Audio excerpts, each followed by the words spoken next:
course out there, especially the second nine, which you saw for the first time? The course is good. It's penal. You know, if you miss fairways, the rough is very, very thick. Yeah, and I hit a few, but I certainly hit a few loose shots and got myself out of position, and the golf course does start to get quite tricky from there. So need to do a better job tomorrow of just putting my ball in play off the tee, and then from there, the golf course is still quite scoreable.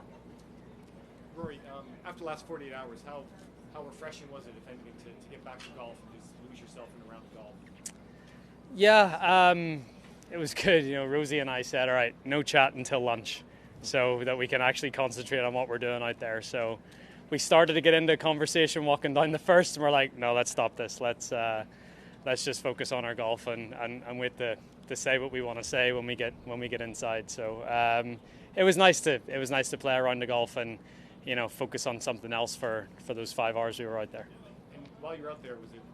I mean, I'm assuming the air quality was.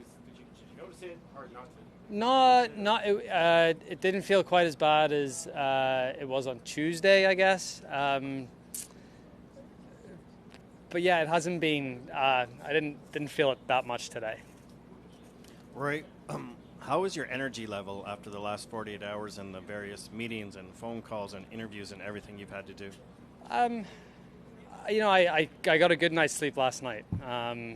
So, you know, it was nice to sort of recharge the batteries. I would say my energy levels on Tuesday and Wednesday were diminishing quite quickly. But, you know, I slept well last night and honestly felt, you know, it was an early start this morning. The alarm went at 4:15, but I felt good out there. You know, I'll take do a little bit of practice this afternoon, and then I'll get another good night's sleep tonight, and you know I'll be fine. Hey Rory, the events of the past week, have they perhaps concerned you that you put your faith in maybe an altruistic version of the PGA Tour that doesn't exist, at least maybe not anymore, and maybe you need to look after yourself a little more? Yeah, I not that. I wouldn't say I viewed the PGA Tour as, you know, through that altruism lens per se. I mean, it's at the end of the day, this is business, and my job is playing golf at the end of the day. So, you know, the more that I can focus on that and focus on, you know, the birdies and the bogeys instead of the stuff that's happening in the boardroom, you know, I'll be much happier.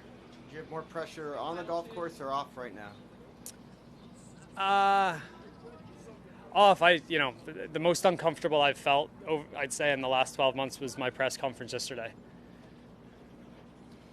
I sort of wish I had asked this yesterday, but do you have any thoughts or sort of interest in getting to know or have any familiarity with the new chairman of the joint venture, Yasser? I know Yasser. And I mean, have you talked to him, played golf with him at all? So I played a pro-am with Yasser in Dubai a few years ago, and then I've seen him. I was with him at a Formula One race randomly a couple of years ago in Austin. I saw him in Dubai at the end of last year. You know, so he's obviously been in and around the golf world and obviously the wider sports world. So, you know, he sort of, you know, he runs in the same circles as a lot of people that I know. Can I ask how is he as a golfer? And then maybe any other impressions of him sort of just as a guy?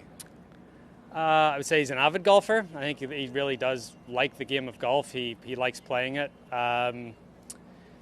He's a very impressive man. Harvard Business School, runs 700 or 800 billions worth of dollars and invested in a ton of different companies. And, you know, he's a very smart, impressive man. Thanks, Russ. Thank you.